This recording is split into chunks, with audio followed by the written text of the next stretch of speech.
line you want? All right, perfect. That's how the conversation went. Just remember to push your H pawn, push your A pawn. Okay. Just attack. Okay, cool. Perfect. Okay, the players in the zone, they both look very focused. Maxime really wants this. Look how far he's leaning forward in his chair. Dang, it's a lot of room back there on that chair, boy. And I think it's going to be 1e4. He's going to go for the win, really. Armageddon's going to be much more random. I want to point out, this next game could potentially be worth $25,000. You make it to the top 4 and you're guaranteed $50,000. You're out right now, and that's just a 25k prize. So there's a lot of money on the line as well right now. A minimum of 25,000. Yes. If you go on and win the event, it's a whole different story. There's huge money on the line. Money. C5. Oh, here we go. Is it going to be bishop e5? No, he goes for knight c3. But will we have an open Sicilian? Yes, we do. Oh, we have an accelerated now by transposition. Accelerated dragon. Black Fiend Kettering. Oh, this is going to get spicy. These are spicy. I had a lot of good success with this. Oh, this is the waiting move line. This is nice. Okay, Kati, seems like you're the expert here. Rook to e8, very mysterious waiting move. Yes, waiting move. And yeah, it looks like an open Sicilian. It is an open Sicilian now. And yeah, it's castling on opposite sides, so we won't see those A pawn thrusts, but it's a more positional variation. Now, this bishop is getting hunted down.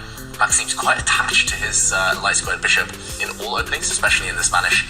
But this time, he's likely to allow the exchange, and the position is going to become much more strategic. Feels like Denis is very well prepared here, though.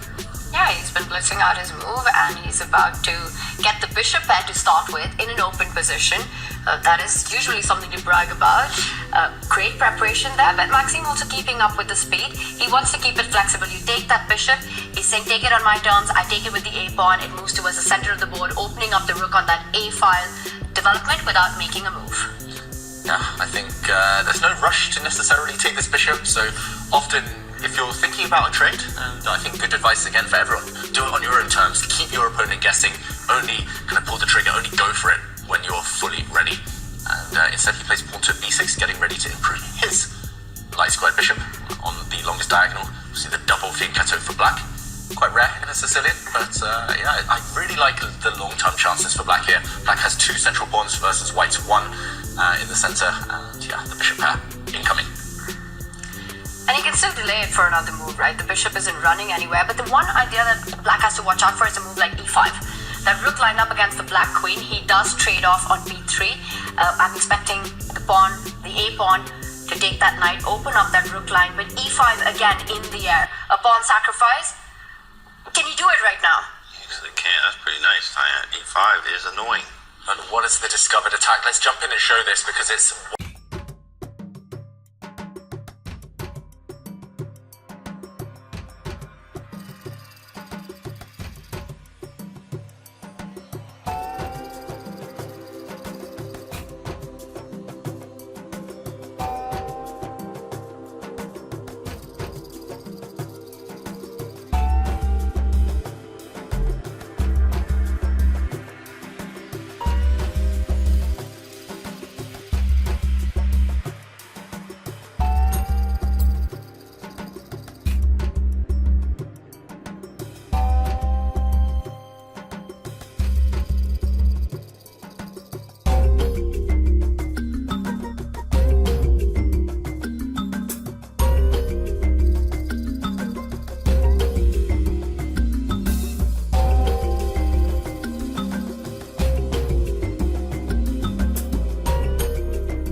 capture, it was doing nothing. It wasn't on the right side of the board, it was not participating. He actually traded off his very active rook for black's passive rook, and Denis, though, down to 2-3 seconds.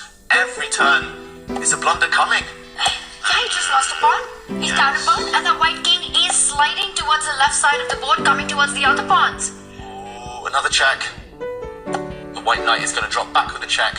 White's going to start gobbling up those pawns. It's going to be 3 versus 1 now on the queen side. There we go. Second pawn drops. Maxime's about to go through. All the pieces on that side. He gives a check, defends his own knight. The king comes back, unpins. Knight d5 is a big threat. Denis, again, he's getting off moves with 2 seconds every turn. Still some tricky knight forks in the air. This is not over yet. Maxime's starting to get low on the clock. Oh, he gets the knights off the board. He's getting closer.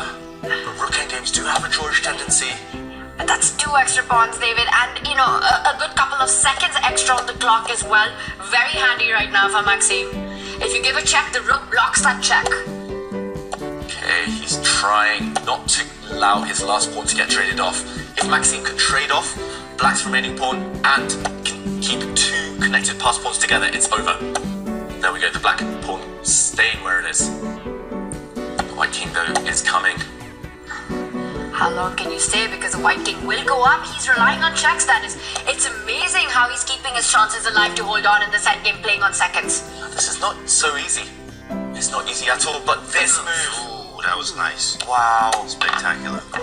Forcing matters and gives a check and captures, and David, you get your position. Yeah, now this is quite straightforward. The white king is going to hold the hand of these pawns. It's going to hide beside its pawns. And once the white rook moves out of the way, the pawns will start rolling. There it is. Wow, that was such good technique from Vachiier-Lagrave. That trick with the check. So opportunistic. And now the black king's coming. Watch out, the white king's still not ideally placed on the edge of the board. But Maxime just in time to swing his rook across. He's going to give a check from the side, kick the black king back. No checkmates for you. And handshake. Wow. In the air. MVP. He's got it done. Man, the hardest thing to do is to sit around and wait for Denis